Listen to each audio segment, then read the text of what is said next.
भाई बहुत दुख हुआ।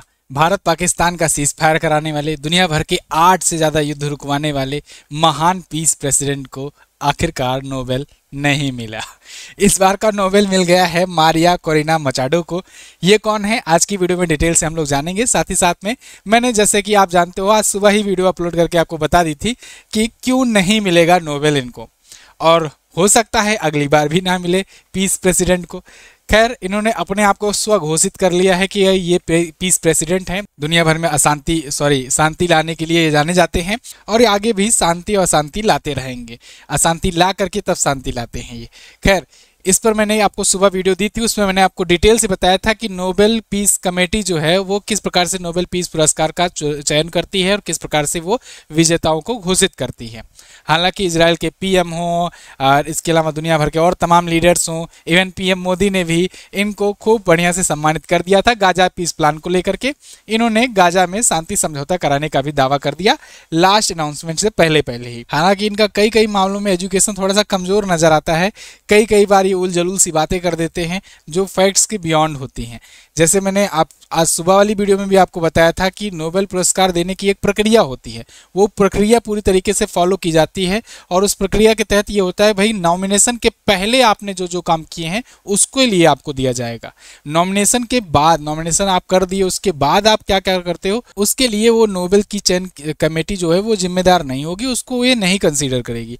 आप नॉमिनेशन जब करते हो, यानी 31 जनवरी को जो डेडलाइन है उसके पहले क्या काम किए थे उसको देखा जाएगा। हालांकि ये उसके बाद 7 महीनों में 7 युद्ध, उसके बाद गाजा वाला ले लें तो 8 युद्ध ये रुकवाने का दावा करते रहे। इसमें भारत पाकिस्तान के बीच का सीज फायर भी शामिल था।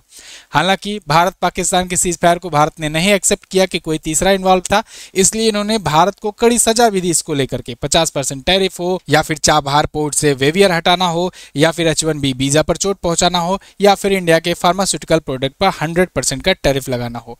तो ये सब तो ये करते आए। इसके अलावा पाकिस्तान, भारत के जो दुश्मन है उसको फंड करना हो, उसको मिसाइल प्रोवाइड करना हो, ये सब तो किए।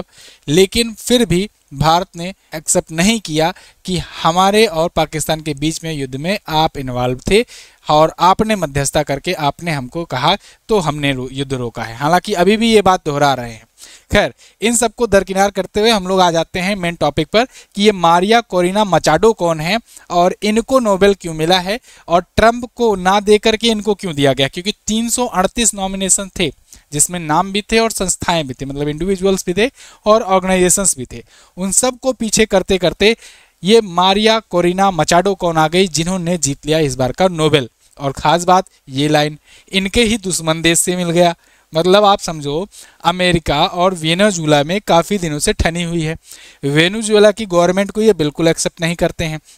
ये लगातार ये धमकियां देते रहते हैं कि हम वेनेजुएला पर अटैक कर देंगे, और वेनेजुएला में ही ये अवार्ड चला गया।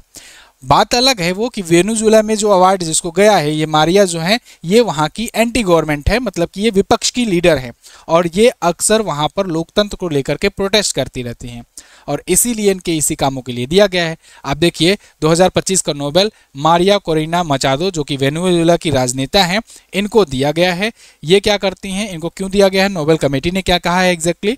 वेनेजुएला के लोगों के लिए लोकतांत्रिक अधिकारों को बढ़ावा देने और न्यायपूर्ण और शांतिपूर्ण तरीके से तानाशाही के सामने लोकतंत्र के लिए संघर्ष करने के लिए दिया गया है। तो ये पुरस्कार इनको शांति के रूप में, अहिंसात्मक रूप से प्रोटेस्ट करने के लिए दिया गया है, लोकतांत्रिक रूप से। ऐसा नहीं कि ट्रंप की तरह कहते हैं कि ईरान तुम शांत हो जाओ नहीं तो B2 बॉम्बर गिरा देंगे, या पाकिस्तान और भारत के केस में जैसे कहते हैं कि तुम लोग शांत हो जाओ, युद्ध रोक दो वरना भयंकर परिणाम भुगतने होंगे, 100% टैरिफ लगा दूंगा, तुम लोग को भिखारी बना दूंगा, या जो भी धमकियां दे करके ये युद्ध रुकवाने की बात करते हैं। हमास से कहते हैं कि गाजा सिटी बसाएंगे, हम ट्रंप सिटी बसाएंगे, वहां पर रोक दो, तत्कालीन सीज फायर कर दो। तो इस प्रकार से नहीं, ये लोकतांत्रिक ढंग से ये प्रोटेस्ट कर रही हैं और वहां पर लोकतंत्र बहाल करने के लिए इनके अनुसार वेनेजुएला में जो गवर्नमेंट है वो तानाशाही को ज़्यादा प्रेफर कर रहा है, इसलिए ये हो रहा है। हालांकि वेनेजुएला के गवर्नमेंट जो है इसके खिलाफ ट्रंप भी हैं, ये भी मैंने आपको बताया जैसे। लेकिन बात यहाँ पर उसकी नहीं है, बात यहाँ पर यह है कि 338 नामों में इनका नाम क्यों चुना गया, क्योंकि इन्होंने एक्चुअल में ग्राउंड लेवल पर काम किया है। ट्रम्प की तरह केवल मीडिया अटेंशन के लिए नहीं। सुबह वाली वीडियो में मैंने आपको बताया था कि नोबेल कमेटी ये भी देखती है कि रियल में कुछ परिवर्तन लाए हो कि बस मीडिया अटेंशन के लिए हवाएं उड़ा रहे हो। ट्रम्प को अगर आप देखोगे तो ट्रम्प लगातार, ये तो मतलब ऐसा व्यक्ति है जो खुद को ये कह दिया है कि भाई हमारे पूर्व प्रेसिडेंट जो रहे हैं बराक ओबामा, उनको दे दिया गया है, उनको फालतू में दे दिया, उन्होंने कुछ नहीं कराया, हमने तो ये कह रहे हैं, हमने 8 युद्ध रुकवाए हैं, हमें देना चाहिए। दुनिया भर के नेताओं को बुला बुला कर कह रहे हैं कि हमारा नॉमिनेशन करो, क्योंकि वर्ल्ड लीडर करते हैं नॉमिनेट। ये नोबेल पुरस्कार को लेकर के इतने ज़्यादा डेस्परेट हैं कि दुनिया आज इनका मजाक उड़ाने लगी है। और तो और लास्ट दिन अभी आकर के ये खुद बोल दिए कि हमने तो 8 युद्ध रुकवाए हैं दुनिया भर में, 4 युद्ध तो ऐसे थे जिससे दुनिया पर बहुत बड़ा इंपैक्ट आ सकता था, उसमें भारत पाकिस्तान का भी युद्ध शामिल था क्योंकि 2 न्यूक्लियर कंट्रीज थी। ये सब युद्ध मैंने रुकवाए हैं। फिर भी मुझे लगता है, मुझे पता है कि नोबेल कमेटी वाले हमको नहीं देंगे नोबेल पीस पुरस्कार, क्योंकि उनकी चयन प्रक्रिया ठीक नहीं है। मतलब इनके लिए जो सही है वो सही है, नहीं तो फिर दुनिया सब बेकार है। और अब यही देखना होगा इनको नोबेल पुरस्कार मिलने के बाद इनका क्या रिएक्शन रहता है। रिएक्ट तो जरूर करेगा बंदा। कारण ये है कि नोबेल पुरस्कार को लेकर पिछले 7 से 8 महीने में इतना ज़्यादा ये उतावले हुए हैं, इतना बयानबाजी किए हैं, और अंत में आकर के जब इनको नहीं मिला है तो इस पर रिएक्ट तो जरूर करेंगे। रिएक्शन इनका क्या होगा मैं आपको बताऊंगा। खैर, वेनेजुएला में विपक्ष की नेता हैं ये, इनके बारे में जान लो आप। ये इससे पहले सखारोव पुरस्कार भी पा चुकी हैं। 2024 में इनको यूरोपियन यूनियन के द्वारा दिया गया है, वो यूरोपियन यूनियन के द्वारा दिया जाता है। और नोबेल शांति पुरस्कार ये नॉर्वे की संसद ओस्लो देती है। ठीक है, तो ये ध्यान रखना। बाकी नोबेल पुरस्कार देने की प्रक्रिया मैंने आपको पिछली वीडियो में अच्छे से समझाया था कि इसका बाकायदा एक प्रोसेस होता है, और ये प्रोसेस लास्ट ईयर के सितंबर महीने से ही शुरू हो जाता है। 31 जनवरी तक का इसका नॉमिनेशन का लास्ट डेट होता है।